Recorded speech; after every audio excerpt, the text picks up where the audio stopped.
cause du peuple. Pour savoir qui vous dirige vraiment, il suffit de regarder ce que vous ne pouvez pas critiquer. La mafia khazare, l'histoire occulte.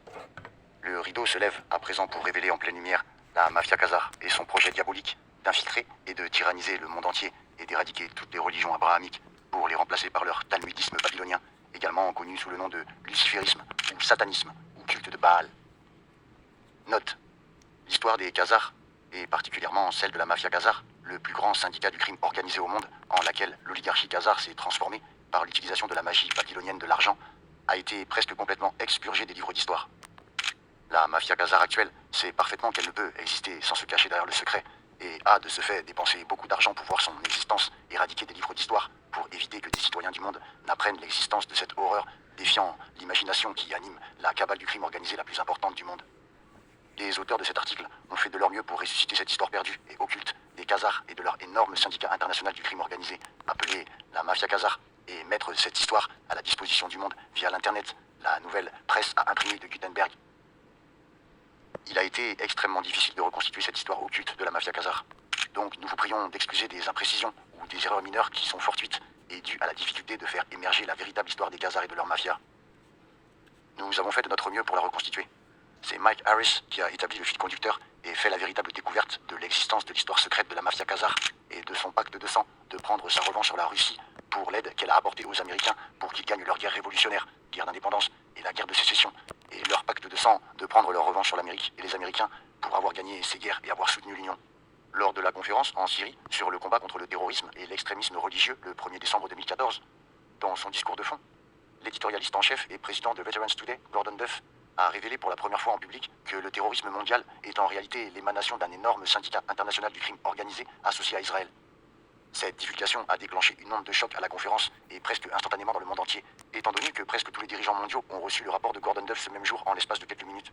Et maintenant, Gordon Duff a demandé au président Poutine de communiquer les renseignements russes qui révéleront près de 300 traîtres au Congrès pour leur trahison en Syrie et leur espionnage qualité pour le compte de la mafia khazare au détriment de l'Amérique et de nombreux pays du Moyen-Orient.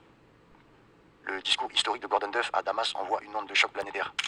Nous savons que la mafia khazare mène une guerre secrète contre l'Amérique et les Américains par l'utilisation de terrorisme de style gladio, consistant en coups montés sous faux pavillon et par l'intermédiaire du système inconstitutionnel de la Réserve fédérale, de l'IRS, service privé de l'impôt sur le revenu, du FBI, de la FEMA, sécurité civile, de la Homeland Security, service de sécurité intérieure créé au lendemain du 11 septembre et infiltré par Israël, et la TSA, administration de la sécurité des transports. Nous savons avec certitude que la mafia khazare a été responsable de l'organisation du coup monté de l'intérieur de style gladio sous faux pavillon qui a été le 11 septembre 2001, ainsi que l'attentat sur le bâtiment Murat le 19 avril 1995, attentat d'Oklahoma City. L'histoire occulte de la diabolique mafia khazare. Entre le 1er et le 8e siècle de notre ère, une société incroyablement malveillante fait son apparition en Khazarie. Les Khazars évoluent en une nation dirigée par un roi malveillant, entretenant à sa cour des oligarques versés dans les sciences occultes et la magie noire babylonienne. Durant cette période, les Khazars acquièrent auprès des pays voisins une réputation de brigands, de meurtriers, de bandits de grand chemin et d'usurpateurs des identités des voyageurs qu'ils assassinent, pratiques dont ils font leur activité principale et leur manière de vivre. Vers 800 de notre ère, la Russie et d'autres pays voisins leur adressent un ultimatum.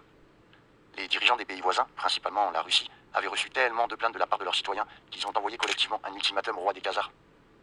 Ils lui firent parvenir une missive, lui enjoignant de choisir parmi les 3 religions abrahamiques, une religion pour son peuple, d'en faire la religion d'État, que tous les citoyens khazars devront pratiquer, et de faire en sorte que tous les enfants khazars soient élevés dans cette foi.